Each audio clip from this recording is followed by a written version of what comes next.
not attended. Definitely. Why don't you host one? I think. And get some resource persons from out of the province. Yeah, you were saying so. Great. So I think probably you will be able to reach out to more people. Member, non-member colleges, everybody. Yes. So we did the same here. We had the central event at the university, and then there are like 7 hubs. We have about 6 hubs. So we can do the same thing. He's offering. Hello, how are you? He's Dr. Tyagarajan from Balaji Tyagarajan College. He's one of the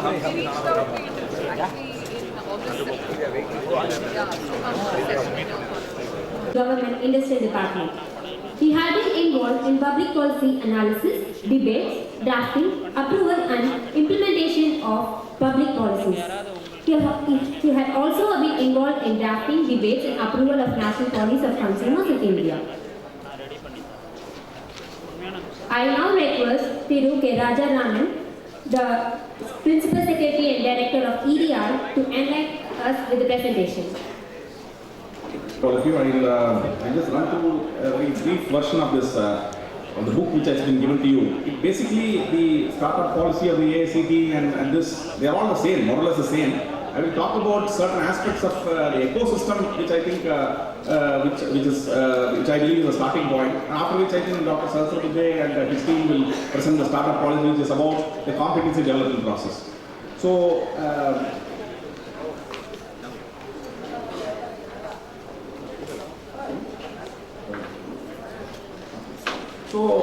I would like to first of all, because entrepreneurship is a widely used word, I thought that maybe we can start with the definition of entrepreneurship, So entrepreneurship is nothing but a composite of what we call as attitudes, abilities and aspirations. So attitudes are to an extent inborn, it can certainly be cultivated.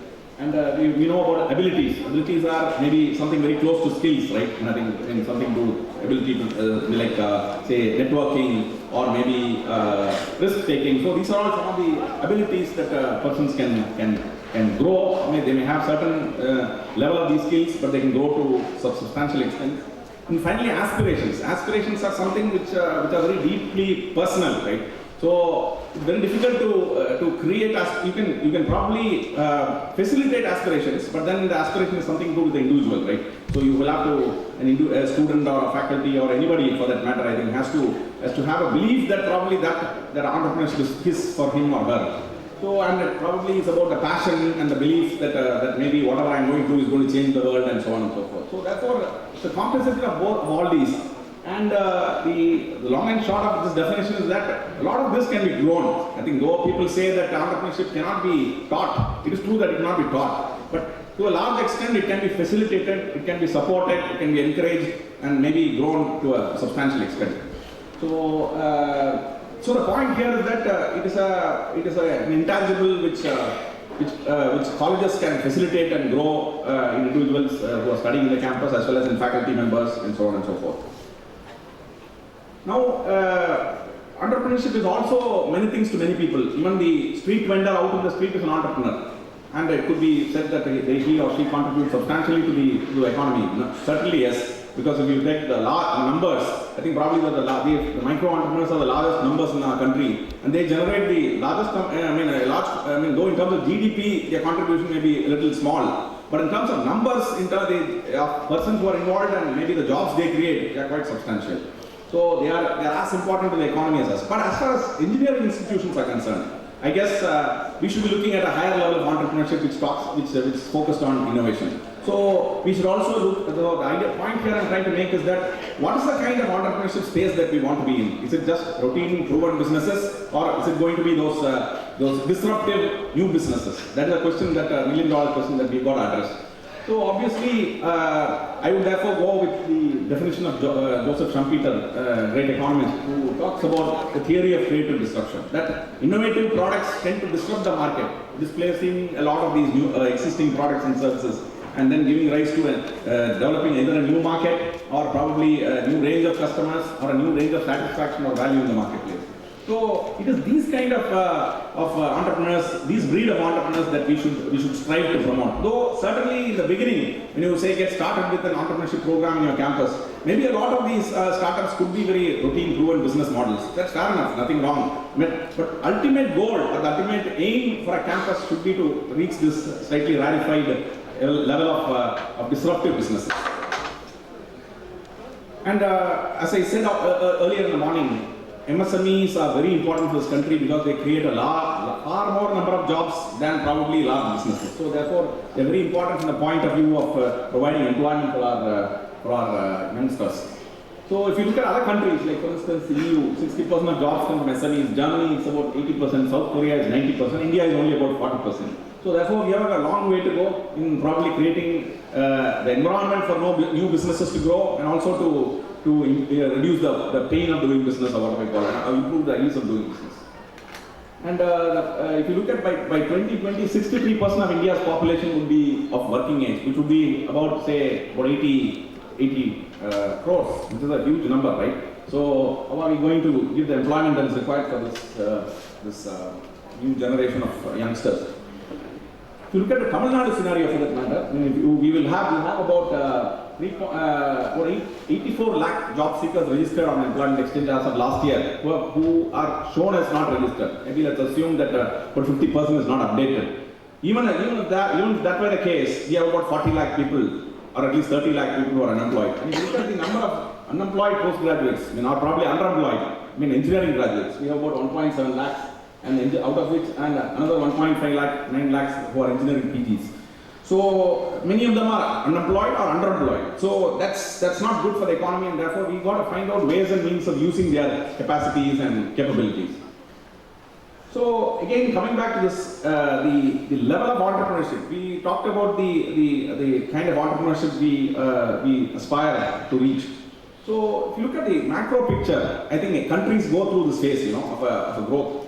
Initially, I think it's a factor-driven. Businesses are driven by factor-driven rather. For instance, there is no job in the agriculture sector in my village, so therefore I'm pushed to a business. Not a very happy thought to do, right? Because I have nothing else to do, therefore I'm doing a business. So this breed of businessmen do not bring passion or innovation into the business. So, but the millions of our businessmen are like that. I think they are driven to businesses because of personal or because of local economic considerations. Then comes a stage when probably I find that my neighbor is earning about 500 rupees an hour and I am earning 100 rupees an hour in my job. So I find that my competencies and my skills are not sufficiently compensated. So I dump my job and start a business because I know that my time and my competencies and my skills are better compensated by starting a business. So that's better because obviously from the economic point of view, I think the resources put to better use, right? And it shifts to a high return job or a task. So finally, I think if you look at the ultimate, the pinnacle of entrepreneurship is where it is driven by innovation, by somebody's personal belief that he can make a difference to a set of customers in the marketplace, or serve an unserved group of customers in the marketplace, or create a new value in the economy, or whatever. So therefore, this is what I think we should aspire for finally. Though we may start from the bottom, I think we have to creep up the way. If you look at India is in all these places. We go to maybe the backward places in, say, Ramanathapuram or Pudukkottai, probably we are in the factor-driven stage. We may be efficiency-driven in some of places like, say, Trichy or Madurai. If you go to Coimbatore, I think a lot of the entrepreneurship is driven by innovation. Coimbatore and many parts of Chennai, and maybe Bangalore and Pune and all those places, they are driven by innovation. So India is in all these places. So ultimately, we got to drive the level of entrepreneurship and the quality of entrepreneurship to innovation-driven businesses. Now, many of the chairman of the institutions and the faculty of the institutions need to believe in entrepreneurship first of all. See, first of all, many students who come to participate in entrepreneurship camps or programs often ask the question, I am not going to do a business, why the hell should I be part of this business? So this needs to be answered. So the first point is that, see, if you are say a VP of marketing or a GM of marketing in of a company, what kind of employee would you prefer? An employee who probably wants to be told at every stage about what is to be done, or an employee who does much more than what is to be done, right? And I think he is ahead of the curve. He's actually putting himself in the shoes of the businessman and thinking on how to grow the company. So obviously I will pitch for the second kind of employee, who thinks like an owner, right? So that is what you call as entrepreneurial quality, I think, which is business-like, which is actually opportunity seeking, risk taking, and so on and so forth. So even if you want to be an employee, I think you got to be an entrepreneurial employee. You can't be just a run-of-the-mill employee, and obviously you will wither as time passes. So therefore, I would strongly believe that even for those people who probably don't aspire to become entrepreneurs, entrepreneurial qualities, growing these qualities would serve them enormously well in the future. So finally, and obviously, entrepreneurs would need to grow the personal entrepreneurial competencies, but the 95% would also very deeply benefit with this process of association. And finally, maybe we don't know, you may be planting a seed in them, it may sprout 10 years later. Incidentally, I was here in this place about 3-4 days back. Dr. Ravi Kumar had along with the student team, had organized Enantra. It's a student entrepreneurship festival. So I chanced to meet a gentleman, I think. So he, Mr. Nagarajan Mailandla, he's the MD of Financial Software Services, a company which works out of Siriseri IT Park. So I was hearing his story as he narrated it to the students. He studied in Nandanam Arts College, I think here somewhere close by to this campus. And he today, at the age of 37, after working in various companies, including government banks, he decided to take the plunge. I think at the age of 37. Today he is 62. His company has got a turnover of 6,000 crores, and he employs about 2,500 people. So I was kind of amazed to hear his story. I think so. Look at this case. I think one man employs 2,500 people. So that is the power of entrepreneurship, right? So when it could be just about 10 people in your campus out of say 5,000 or 3,000, who could probably employ the entire set of students who are there in your college, right? And so that's the power of entrepreneurship. Please do realize how powerful entrepreneurship can be. I think by focusing on those 10 people, probably you're making way for the employment of other 5,000 people in your campus. So please think that way. If you think that way, this investment will have the returns on this investment will be maybe 2,500 times. I think that's the power of this investment that you will be making. So I would strongly recommend that you should have a kind of a special track program for these students, who show these kind of special abilities. You should invest in them, because that is where I think your reputations, your campus, your vision, and all will get achieved through these set of students. So we have asked these questions. Now the other question which I would like to ask, I feel that you should ask yourself, is that how inclusive is this campus? Now that we have realized how powerful entrepreneurship can be, what are we doing for these students, right? These out of this 1,000, there may be only 10 or 20, but what have we done for them? I think what is there in our campus education that will enable them to start these businesses? That question has to be answered, because it is something like a hidden value which is locked there and waiting to be unlocked by all of you, and all of you great people who have created these kind of great institutions. So maybe that power rests with you, and therefore the answers to this question is probably will be lying in how you implement a startup policy and create your own vision and go for it in your campuses. So what I am trying to say is that the HEI, higher education institution, should be sensitive to the needs of these children, about 10 or 20 or 5% children who have a dream of becoming, making it big. They could be also people, students from family businesses, right? Their own parents are doing business, right? So their parents want them to step into their shoes at some point of time after finishing their education. But what is it that we are doing in our education during the 3 or 4 year stay that helps them to do that business? That is a question mark that probably address very seriously. Now, so Tamil Nadu Vision 2023, as I already mentioned, has all these initiatives. There's all these focus areas: improve the share of manufacturing, making SMEs vibrant, and making Tamil Nadu the knowledge capital of India.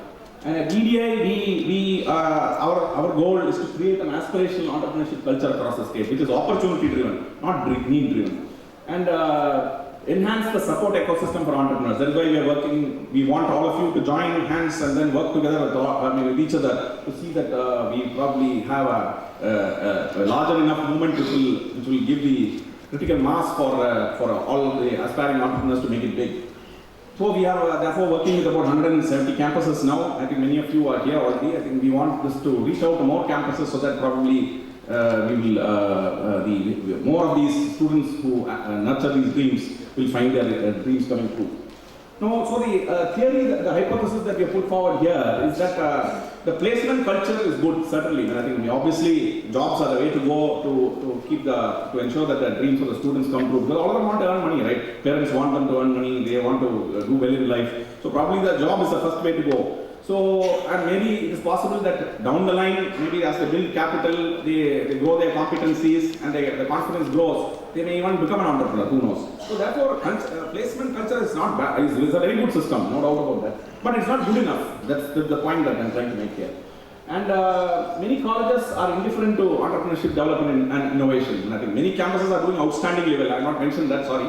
But then there are many campuses which probably do not give enough thought and invest in entrepreneurship development and innovation. Fewer colleges have EDCs and even fewer have got incubators or programs targeted at these special group of children. And finally, I think there is no vision. Finally, it's like something like this. We find colleges which, if they get a grant from UGC or from, say, from DST, they do an entrepreneurship program. If they don't get a grant, there is no program. So, who is controlling you? Is it the donor agency who is controlling you, or is your own interests which are guiding you? So, we want you to be driven by your vision. So, I am sure that if you have got a vision which is good enough, money will find its way. I think let me make it very clear. A good idea in this world has never been underfunded. Let's make it very clear. So, if it is not funded, that means it's not good enough. So, therefore, money will always find its way to very good ideas. So, please have a vision as the chairman AICTE mentioned, and I am sure that money will find its way to you in due course. Now, this is the photograph that we see in all the campuses, right? At the end of the year, I think you have proud placements happening by the thousands, which is good, which is something which we like. But then we want to do something more, right? So what we are trying to say is that let's let every one of you please think about how you can have your own vision. As the chairman AICTE mentioned, you should the policy which is there before you must actually enable you to build your own version of the future. And colleges, for that to happen, if the vision has to become a reality, there are a few enabling things that needs to be done. So I will talk about the ecosystem and stop with that. That is, the college must become, let's look at a businessman. A businessman is successful because he networks, right? He's networked with the whole world, right? So a most successful businessman has got solid business contacts across the world and he uses them to the hilt. He actually taps them and uses them to the hilt, right? So that is the quality of a successful businessman. So the same way your campus will become successful only if it is able to network. It must be able to network and draw the energies, the power, the competencies, the skills, the money from all around you. I think it's all there around you outside your compound wall. So the compound wall has been knocked down and then replaced with very, very strong pipelines that connect you with the external world. The kind of partnership that will take you to the next level. So who are these partners? They are alumni. Like for instance,